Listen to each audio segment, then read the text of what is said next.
자, 금리. 금리는 돈의 값이죠. 자금을 빌리거나 해줄 때 대가로 지급하는 그 돈의 비율을 이자율 또는 금리라고 하는데요. 현재 소비와 미래 소비의 가치를 동일하게 유지하는 거죠. 100원을 내가 쓰면 좋은데 이걸 안 쓰고 내가 참고 있다가 6개월 뒤에 썼기 때문에 그 참는 거에 대한 가치 상승분을 이자로 받는 이런 개념이고요. 자금 수요가 늘어난다. 모든 상품은 수요, 사는 사람이 많아지면 가격은 올라가겠죠. 금리는 상승하고요. 자금 공급이 증가한다. 많이 공급하면 가격은 떨어져요. 시험 문제에는 공급이 늘어나면 금리는 상승한다. 이런 문제 나온 적 있고요. 자, 수익과 이자인데요. 수익이라고 하는 건 내가 돈 빌려서 투자해서 얻는 수익을 얘기하는 거고, 이자는 돈 빌린 거에 대한 이자를 얘기하는 거예요. 수익이 이자보다 크다. 그러면 돈 빌려서 투자해서 더 높은 수익을 내서 이자 내고 남기는 게 맞겠죠. 그러면 자금 수요는 어떻게 돼요? 증가하겠네요. 그러면 금리는 어떻게 돼요? 상승할 거고요. 금리가 상승하니까 저축은 늘어나겠죠. 자, 거꾸로 수익보다 이자가 많다. 그러면 돈 안 빌려야 되죠. 돈 빌려서 투자해서 이익 얻어봐야 이자도 못 내는 거니까 자금 수요는 감소할 거고 금리는 하락하겠죠. 자, 시장 수요가 확대되고 경기가 상승해요. 그럼 사람들이 경기가 좋아지면 더 많이 소비하고 더 많이 투자하려고 하겠죠. 자금 수요가 늘어나겠네요. 그러면 금리는 어떻게 돼요? 상승할 거고요.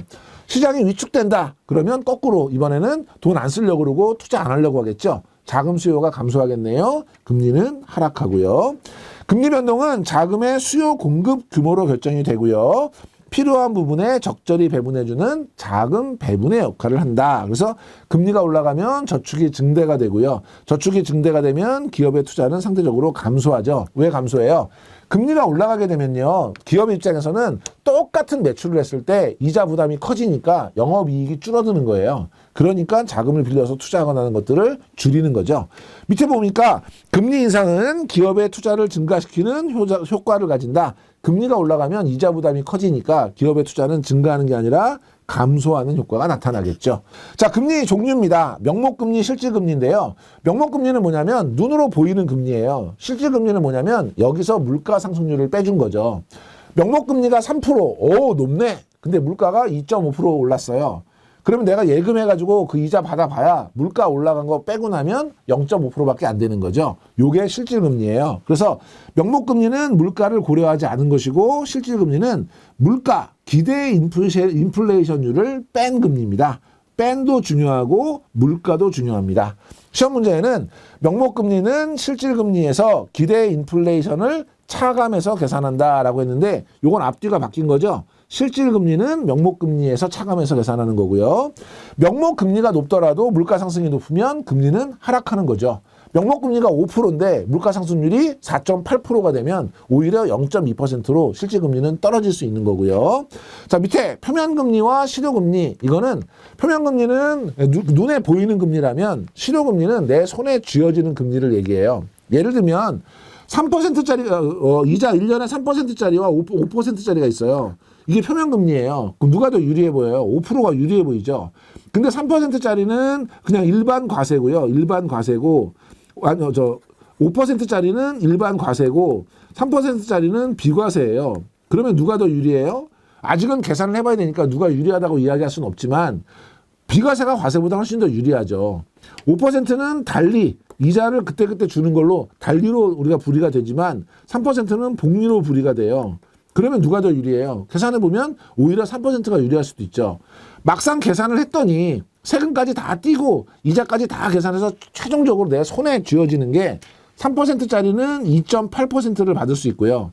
5%짜리는 2.7%를 받을 수 있다.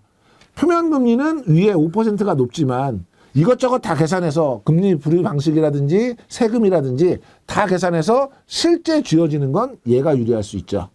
그래서 표면금리는 겉으로 나타난 3%, 5%라면 실효금리는 실제로 지급하거나 부과가 되는 그래서 세금이라든지 이자 불이 방식 이런 것들을 다 포함한 그런 것들을 다 계산해서 내가 쥐어지는 금리를 실효금리라고 하고요.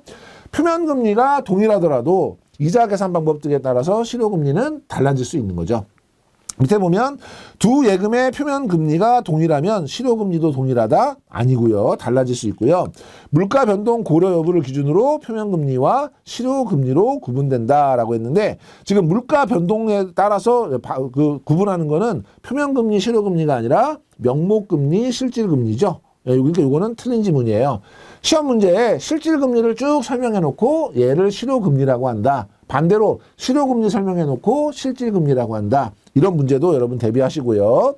자, 이자 계산 방법에 따라서 연 복리는 이자에 5%입니다. 그러면 5% 준 거에 또 5%, 또 5% 엎어주는 거고요.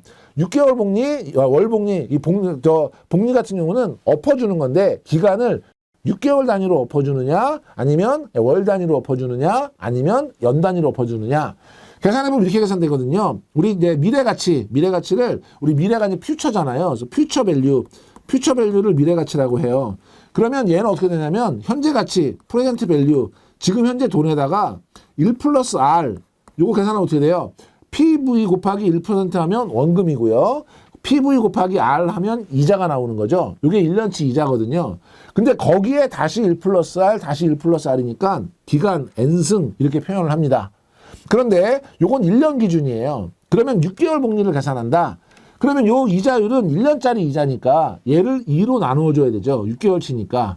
위에 N은 1년이라고 돼 있을 거 아니에요. 1년에 6개월은 2번 있으니까 곱하기 2 해주겠죠. 만약에 분기복리다. 금리는 4로 나누어주고 기간은 4를 곱하고요. 만약에 월복리다. 12로 나눠주고 12 곱하는 거예요. 그래서 요거는 여러분이 그냥 참고로만 공식 자체가 문제 나오거나 계산 문제가 나오진 않고요. 그렇다고 한다면 돈이 나중에 내가 받는 돈이 많아지려면 어떻게 해야 돼요? 일단 계산을 할 때 끊어지는 구간이 짧으면 짧을수록 돈이 많겠죠. 그러니까 똑같은 1년 투자하는데 금리를 1년에 한 번 적용하는 연복리보다는 12번 동안 매월 적용하는 월 복리가 이자에 또 이자가 붙고 하기 때문에 금액이 커져요. 요거는 스트레스 받지 마시고 뭐만 기억하면 되냐면 만기 수령액의 크기만 기억하시면 되고 시험에 가장 많이 나옵니다. 그래서 복리보다는 달리가 무조건 이자가 싸죠. 그러니까 제일 적은 건 달리고요. 그 다음이 복리인데 복리는 기간이 짧을수록 많이 나와요. 그래서 연복리, 6개월 복리, 월복리 요 사이에 분기복리 이런 게 이제 포함이 되겠죠. 그래서 달리가 제일 싸고 그 다음에 기간이 짧을수록 더 비싸다. 요거 여러분 눈여겨 주시고 요 순서 누가 더 이자가 많냐는 꼭 기억하셔야 돼요. 밑에 보면 정기예금의 이자를 복리로 계산할 경우 매년 동일한 금액의 이자가 발생한다. 복리로 계산하면 이자에 이자가 엎어지니까 동일한 금액이 아니겠죠. 달리로 계산하면 5% 줍니다. 그럼 5%씩 쭉 주니까 요거는 달리에 대한 이야기고요.